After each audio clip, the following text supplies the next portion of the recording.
Hello guys, আসসালামু আলাইকুম। কেমন আছেন আপনারা সবাই? আশা করি ভালো আছেন। আমিও ভালো আছি, কিন্তু আমার কানের অবস্থা ভালো নাই। বর্তমানে দুইটা ভাইরাস বাংলাদেশটাকে ঘিরে ফেলছে।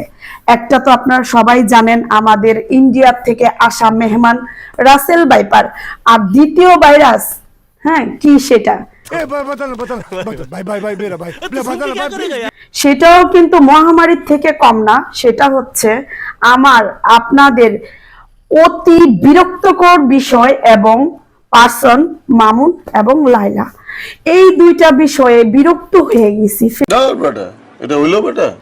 ফেসবুক বলেন, ইউটিউব বলেন, যেখানে যাচ্ছি ওই একই টপিক, মামুন লাইলা, মামুন লাইলা।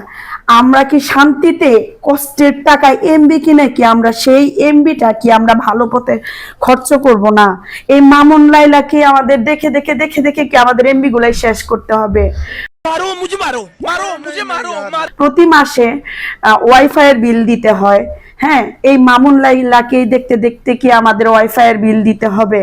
আচ্ছা, যাই হোক, একটা পরিবারের শিক্ষা থাকে, তার বাবা মায়ের শিক্ষা থাকে, সন্তান কিভাবে কি হবে, কিভাবে লালন পালন সন্তান হবে। একটা মা যখন আল্লাহ পাকের কাছে ফরিয়াদ জানায়, তখন সর্বপ্রথম বলে, আল্লাহ তুমি আমার সন্তানদের ফিতনা থেকে হেফাজত করো।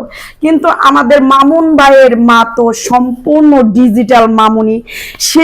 উনি তো চায় ওনার ছেলেকে 10 তলা বাড়ি লেখা দিলে ওই 48 বছরের লাইলা কেন, সে 78 বছরের নানুদের কাছেও তার ছেলেকে বিক্রি করে দিবে। ওনার কোনো কিছু যায় না, আসেও না। ওনার মাইনে রাখে একমাত্র সম্পত্তি এবং টাকার উপরে। উনি 10 তলা বাড়ি চায়, গাড়ি চায়, তার ছেলে একটার পর একটা হুন্ডা নিয়ে চলবে, গাড়ি নিয়ে চলবে।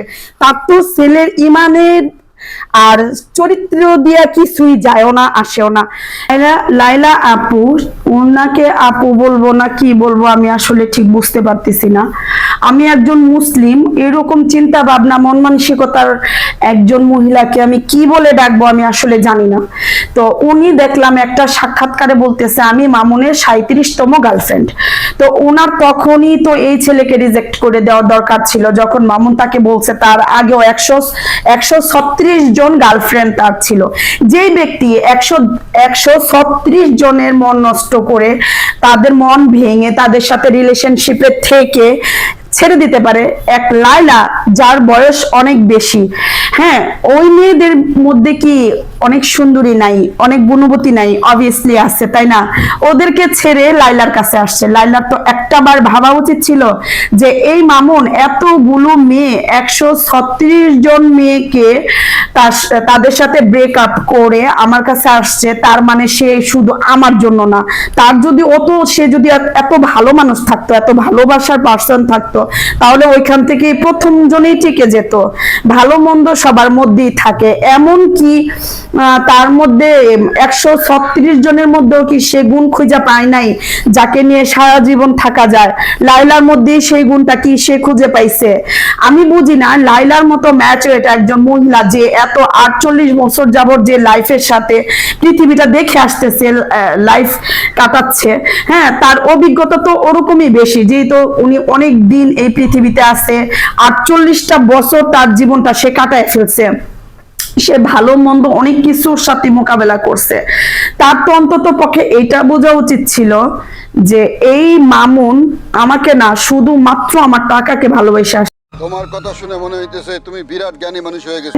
এতটুকু বোঝা উচিত ছিল যে যেই লোক আমাকে না, আমার টাকাকে ভালোবেসে আমার কাছে আসছে, তাকে অন্তত পক্ষে ভালোবাসা যায় না। আর সে অন্তত পক্ষে আমাকে ভালো তো বাসি না, সে আমাকে ব্যবহার করতেছে। এটা সে আজকে কেন বুঝবে? সে এখন কেন মিডিয়াকে এগুলি বলে? তার তো অনেক আগে এটা বোঝা উচিত ছিল যে মামুন একটা ভেসে আসা মেঘ, যে আসছে আবার চলেও গেছে। তার এটা বোঝা উচিত ছিল তার অর্ধেক বয়সে একটা ছেলে শুধুমাত্র তার নিজের পজিশন তৈরি করার জন্য লাইলাকে ইউজ করছে। লাইলা এখন বলতেছে তার ফ্যামিলি আমাকে ইউজ করছে, মামুন আমাকে ইউজ করছে। অবভিয়াসলি করছে, আপনি তো আগেই বুঝতে পারতেছিলেন যে আপনাকে ইউজ করতেছে। আপনাকে সিঁড়ি বানায়া মামুন যতটুকু উঠার উঠছে, আপনাকে ভাইরাল কইরা যে আপনার বয়স বেশি তার বয়স কম, হ্যাঁ, মামুনের যতটুকু পরিচিতি পাওয়ার পাইছে সে এখন কি বলে, এখন কি বলবো, আমার কথাতে কেউ কোনো মন খারাপ করবেন না। আমার কথাতে যদি আপনাদের কারো কোনো মনে হয় যে আমার কথাটা রং, তাহলে আমাকে প্লিজ কমেন্টে কোনো গালাগালি দিবেন না। হ্যাঁ, তার তার যতটুকু যোগ্যতা অনুযায়ী তো সে নাপিত হইছেই, সে একটা সেলুন খুলছে। হ্যাঁ, সে তো তার পজিশনে সে চলেই আসছে। হ্যাঁ, সে নাপিত হইছে, কম কষ্ট করে হয় নাই। তার ফলোয়ারদের মায়ের কিল গোতা লাইলার, হ্যাঁ, বাড়ি থেকে বের করে দেওয়া, অপমান অপদস্থ, তাদের চামড়ারে ভাই গন্ডারের চামড়ার থেকে মোটা হয়ে গেছে। মানুষের কোনো কথা তাদের কান দিয়া ঢুকলেও মনে করেন এই কান দিয়া ঢুকে এই কান দিয়া বের হয়ে যায়, তাদের গায়ের চামড়ায় লাগে না। তো এটা তো লাইলা আপুর আগেই বোঝা উচিত ছিল যে মামুন আমাকে একটা সিঁড়ি হিসাবে ব্যবহার করছে।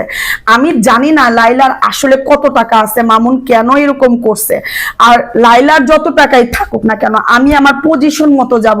আমি যদি মনে করি যে আমি জীবনে একাকিত্ব ফিল করতেছি, আমি আমার লেভেলে, আমার লেভেল অনুযায়ী আমি এমন একজনকে জীবনসঙ্গী হিসাবে বেছে নেব যে ধার্মিক। যেহেতু আমি মুসলিম, সবার আগে সেটা আমাকে দেখতে হবে যে আমার জীবনসঙ্গী হিসাবে আমি যাকে বেছে নিব তার চরিত্রটা কিরকম। যার 136টা গার্লফ্রেন্ড ছিল, আমি আসলে কি বলবো নিজেই বুঝতে পারতেছি না তার যে চরিত্র কেমন। গাইস, এটা তো আপনাদেরকে আর বলে দিতে হবে না, আপনারা খুব ভালো করেই জানেন। তো এরকম একজন মানুষ, সুচরিত্র বলবো নাকি দুশ্চরিত্র বলবো আমি জানি না কোন কথায় আবার কি হবে, এরকম একজন দুশ্চরিত্র লোককে সে জীবন সঙ্গী করে বেছে নিছে। এবং সে লাইলা কিন্তু জানতো যে মামুন যেহেতু হয়তোবা 1 সপ্তাহ যখন তারা একসাথে ছিল, মামুন যদি তাকে বিয়ে করে নাই, ওই 1 সপ্তাহ পরেও যদি সে বের করে দিত, তাও হয়তোবা সে, আল্লাহ পাক কতটা ক্ষমা করতো জানি না, হয়তো মানুষের কাছে এতটা সমালোচিত হইতো না। আপনি এই বয়সে যা সিনেমা দেখাইতাছেন, এখন তো শাকিব খানের সিনেমাও কেউ ফোনে দেখে না, সার্চ দেয় কি মামুন লাইলার কি নিউজ আসছে সেটা, এইটা কেউ দেখে না যে শাকিব খানের কোন ছবি রিলিজ পাইছে। তো বাইরে ভাই শাকিব খানে সুপারস্টার হইয়াও তো আপনাদের কাছে ফেল মাইরা দিল, তাই না? আপনার বয়স বেশি সেটা আপনার দোষ না, আপনার দোষ এটাই আপনি মামুনের সব নেগেটিভ পজিটিভ দিক যাই না শুই না মামুনকে আপনি আশ্রয় দিচ্ছেন। মামুনের ফ্যামিলি যেহেতু বিয়ে ছাড়া আপনার কাছে থাকতে দিছিল, আপনার তখনই বোঝা উচিত ছিল তার ফ্যামিলিটাও তারই মতো সুন্দর, ঠিক আছে? তখনই আপনি তাদের কাছ থেকে সরে আসা উচিত ছিল। আমি জানি না, হয়তো আপনারও এগুলি ভালো লাগছে না, হয়তো 4টা বছর বিয়ে ছাড়া কন্টিনিউ করা এটা একটা মুসলিমের পক্ষে অসম্ভব ব্যাপার। হয়তো আপনার কাছে ভালো লাগছে তাই আপনি এই ব্যাপারে ছিলেন, সেটা আপনার ব্যক্তিগত ব্যাপার। কিন্তু একটা মুসলমান হিসাবে আমি এটা বলবো যে আপনি যেটা করছেন সেটা একদম ধর্মবিরোধী করছেন। আপনাদের তো বাংলাদেশে জায়গা দেওয়াই উচিত, আপনাদের তো বের করে দেওয়া উচিত। আপনারা সবাই ভালো থাকবেন, সুস্থ থাকবেন, স্বপ্ন পূরণের সাথে থাকবেন, আর এই ধরনের মামুন লাইলা থেকে বিরত থাকবেন। মামুন লাইলা প্লাস রাসেল ভাইপার দুইটাই বাংলাদেশের আতঙ্ক। আপনারা সবাই সচেতন থাকবেন, চারপাশ পরিষ্কার রাখবেন, পরিষ্কার পরিচ্ছন্ন থাকবেন, তাহলেই না এরকম রাসেল ভাইপারের থেকে, কিংবা আপনারা যদি নেটে যদি মামুন লাইলাকে না দেখেন, তাদেরকে যদি আপনারা না দেখেন, তাহলে এত ভিউ যদি না দেন, তাহলে এই নিউজগুলো আসবে না, আর বাংলাদেশ ভালো থাকবে। ঠিক আছে, আপনারা সবাই ভালো থাকবেন, সুস্থ থাকবেন। আসসালামু আলাইকুম ওয়া রাহমাতুল্লাহ।